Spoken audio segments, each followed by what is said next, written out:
Bonjour à tous. Merci d'avoir suivi notre vidéo sur Covid-19, chiens et chats concernés ou pas. J'ai le sentiment qu'elle a été utile à bon nombre d'entre vous. Je vous propose aujourd'hui de parler du fonctionnement des cliniques vétérinaires pendant cette période si particulière. Le message du gouvernement français est clair, il faut limiter au maximum nos sorties afin d'éviter la propagation du coronavirus Covid-19. Le mot confinement n'a pas été prononcé dans le discours présidentiel, mais n'ayons pas peur des mots, c'est bien ce qui est demandé.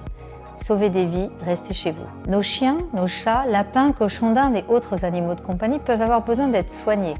Nos vaches et nos chevaux, bien sûr également. Et il faut bien sûr nourrir son animal pendant la pandémie.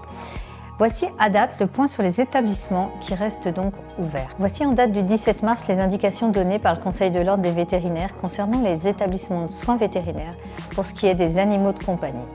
Bien sûr sont aussi concernés les chevaux et les vaches, mais ici nous nous concentrerons sur les animaux de compagnie. Notre métier de vétérinaire implique le respect du bien-être animal, ce qui renvoie à la notion entre autres de la santé et de la prise en charge des animaux malades ou nécessitant une intervention chirurgicale urgente. L'accès aux médicaments vétérinaires, le cas échéant, et à leur alimentation. Même si c'est compliqué pour nous tous, il faut rester chez soi le plus possible afin d'éviter la propagation du coronavirus Covid-19 et se protéger soi-même et les autres. Pour le moment, les cliniques vétérinaires, centres hospitaliers vétérinaires restent ouverts afin que les propriétaires d'animaux de compagnie puissent soigner et nourrir leurs animaux, voire renouveler des ordonnances. Revenons sur ce qui change pour vos visites chez le vétérinaire à la lumière des dernières informations publiées par le Conseil de l'Ordre des vétérinaires. La liste indicative des actes relatifs aux animaux de compagnie est susceptible d'évoluer en fonction de l'évolution de la situation sanitaire. Il faut savoir qu'elle a été établie selon les préconisations des organisations professionnelles vétérinaires et il a été jugé nécessaire pour limiter la propagation du virus de segmenter les actes entre les actes qui peuvent être différés et ceux qui ne peuvent pas être différés. Parmi les actes qui doivent être différés et qui devront attendre la fin de cette crise sanitaire, nous pouvons citer la consultation qui rentre dans le cadre d'un contrôle de bonne santé, les bilans de santé comme par exemple un bilan gériatrique ou biologique en vue d'une détection d'une infection qui n'a pas encore exprimé de signes cliniques, le suivi périodique d'une infection chronique lorsque l'animal est stable, je pense par exemple au diabète ou alors à un Cushing pour ceux qui connaissent cela chez leur chien ou leur chat, mais seulement évidemment quand les animaux sont stables. Bien entendu, en cas de doute, contactez votre vétérinaire. Les chirurgies de convenance comme l'ovariectomie chez les femelles ou la castration chez les chiens mâles ou les chats mâles pourront attendre. Le détartrage également, quand il n'y a pas d'affection bucco-dentaire grave, devra attendre la fin de cette crise. Également la détection d'une maladie héréditaire ou congénitale chez un animal asymptomatique, voire aussi une affection ancienne qui ne met pas en jeu ni l'espérance de vie ni le bien-être animal. Par contre, certains actes ne peuvent pas être différés.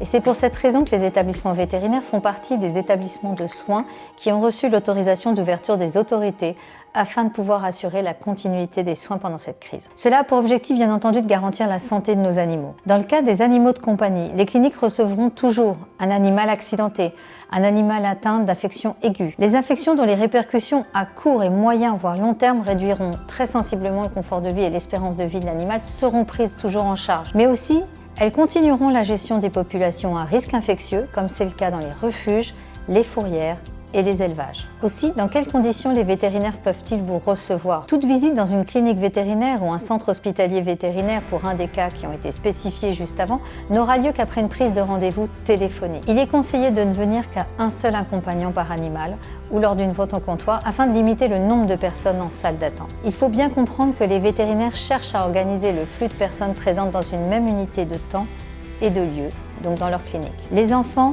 seront priés de rester à la maison. Et si vous êtes porteur du coronavirus, il est conseillé de ne pas sortir de chez vous et de demander à une autre personne d'emmener votre animal à la clinique lorsqu'il y a une urgence. Il vous est demandé d'éviter tout contact physique avec le personnel de la clinique et bien sûr de respecter les règles d'hygiène élémentaires, à savoir les cas des mesures barrières, distance d'1 mètre entre chaque personne et par rapport aussi aux personnes au comptoir et votre praticien. Désinfectez-vous les mains, ne serrez pas la main des ASV ou du vétérinaire. Les vétérinaires sont des acteurs de santé, ils prennent soin de désinfecter toutes les tables de consultation et ils ont pour but de limiter la propagation du virus. Toutes les précautions nécessaires sont prises par les praticiens afin d'assurer une hygiène des locaux la plus rigoureuse possible.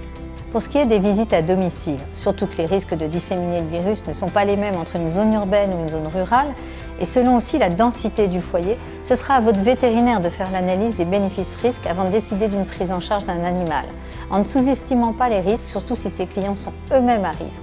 Je pense aux personnes immunodéprimées par un traitement, atteintes d'une maladie chronique ou très âgées. On peut conseiller de favoriser les commandes d'aliments sur le site de votre clinique vétérinaire s'il y en a un, ou de contacter la clinique par téléphone afin de limiter votre temps d'attente dans les salles d'attente des cliniques. Les animaleries continuent également de vendre des aliments pour nos animaux de compagnie. Vous l'aurez compris, dans cette situation de crise sanitaire, seuls les soins de santé vitaux pour nos animaux justifient une visite chez votre vétérinaire qui assure une continuité de soins pour vos animaux. Pour plus d'informations, nous avons mis en dessous les liens du Conseil de l'Ordre des vétérinaires, de l'ANSES et de l'OIE qui ont publié des rapports. Pour toutes les connaissances actuelles sur le Covid-19 et nos animaux de compagnie, vous pourrez revoir notre vidéo sur le sujet sur notre chaîne YouTube Tony et Léon, qui fait une synthèse des données de l'OIE et de l'ANSES. Et surtout, face à une épidémie, il faut respecter ce point qui nous permettra de vaincre ce virus. Sauver des vies, restez chez vous quand rien d'essentiel ne vous oblige à sortir. Bon courage à tous, prenez soin de vous et de vos animaux.